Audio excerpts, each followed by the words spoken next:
Kensington Palace stands solemn under a heavy sun, its golden stone muted by morning haze. Thomas, a royal guard, is at his post near the gates, a figure in scarlet and black, bearskin hat a weight on his skull. 32 years old, eyes locked forward, unblinking. Royal guards like him are trained for this.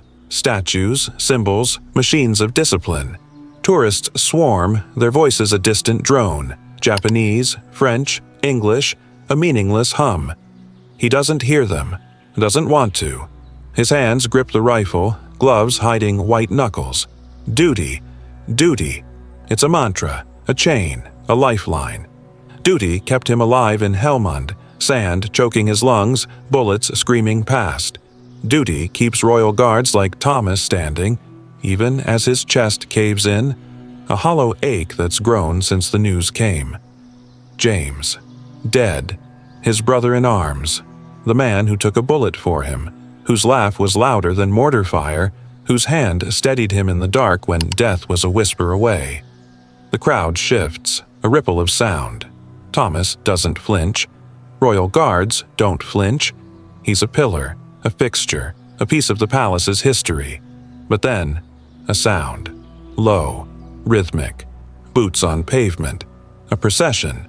Black cars crawl into view, a hearse leading, glass revealing a coffin. Union Jack draped over it. Military honors. Thomas's breath stops, a knife in his throat. James. It's James.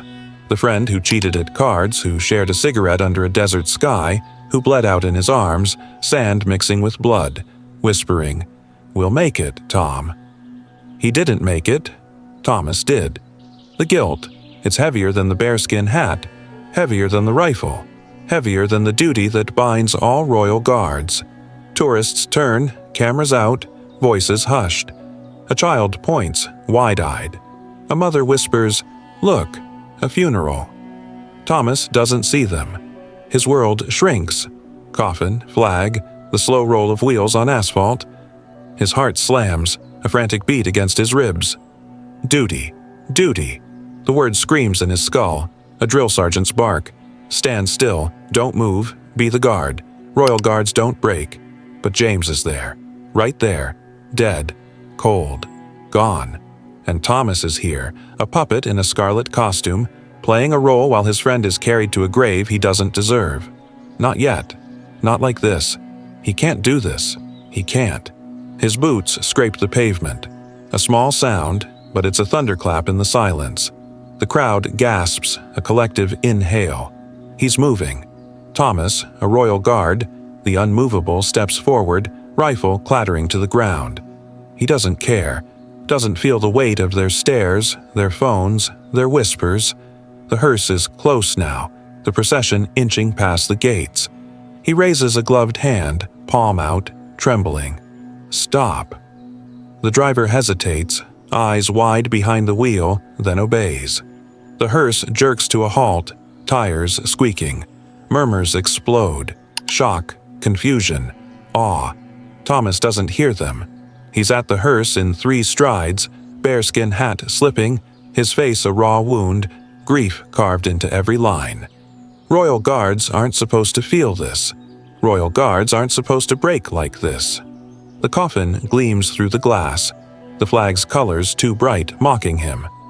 Thomas presses his hands to the window, gloves smudging the surface, leaving streaks like tears. James, he chokes, voice a broken shard, half sob, half scream. Memories flood, jagged, unrelenting. A shared cigarette, smoke curling under a starry sky, James's grin as he slipped an ace from his sleeve. "You always cheated," Thomas mutters, a bitter laugh escaping, swallowed by a sob. Another memory, James dragging him behind a rock, bullets tearing the air, his voice steady. "Not today, Tom." The last memory, the worst. James's blood soaking through Thomas's hands, sand everywhere, his friend's eyes fading. His last words a whisper, "Tell my sister. I tried." Thomas pounds the glass, fists shaking, the dull thuds echoing across the courtyard. "You promised!" he shouts, voice shattering, raw. "You promised we'd make it back together. You lied, James. You lied." Tourists freeze, phones raised, some trembling. A woman in a blue coat wipes her eyes, mascara streaking.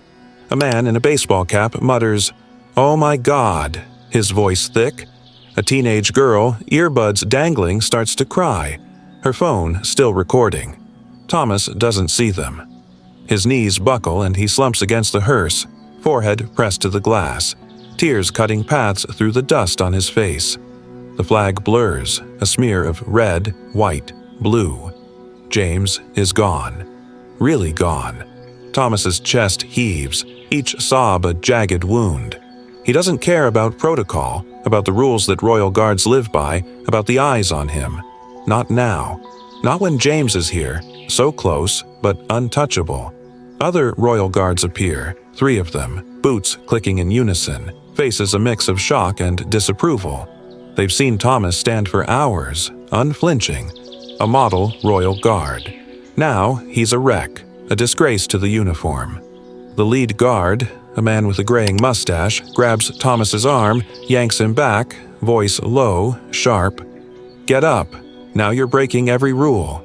Thomas resists, shaking his head, tears falling faster. "I can't," he whispers, barely audible, his voice a ghost. "I can't leave him again." The second royal guard, younger, hesitates, his grip loosening, a flicker of understanding in his eyes. He knows loss, too. Royal guards all do, don't they? War binds them, breaks them, but duty wins. The third royal guard, a woman, steps forward, her face softer, her voice firm but kind. "Thomas, you have to stop. For him." She gestures to the coffin, to James. Thomas looks at her, then at the coffin, then back at her. His sobs quiet, but the tears don't stop. He lets them pull him to his feet, away from the hearse. His bearskin hat lies on the ground, a fallen crown, scarlet tunic stained with tears and smudges. The crowd watches, breathless, their videos spreading like wildfire. Kensington, grief trending in minutes, comments flooding in. "This broke my heart. Royal guards are human too. Respect." The procession moves again, slow, mournful, the hearse pulling away. Thomas stands, hollow, watching it go. James is gone. Duty calls him back, but he's not the same. Not anymore. The tourists linger, some crying, some whispering, their phones still out, capturing the aftermath. A child tugs her mother's sleeve, asks, "Why was the royal guard crying?" The mother kneels, voice soft, "Because he loved his friend." An elderly man, a veteran himself, nods silently, a tear slipping down his weathered cheek. He knows what royal guards carry, what Thomas carries.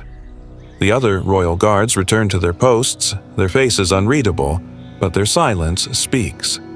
They'll cover for Thomas. They'll report it as a moment of weakness, nothing more. But they know. They've all lost someone. Thomas picks up his hat, dusts it off, and takes his place again. Eyes distant, lost in a desert far away, where James's laugh still echoes, a memory he'll carry forever. The crowd disperses, but the story doesn't. Royal guards don't break, except when they do.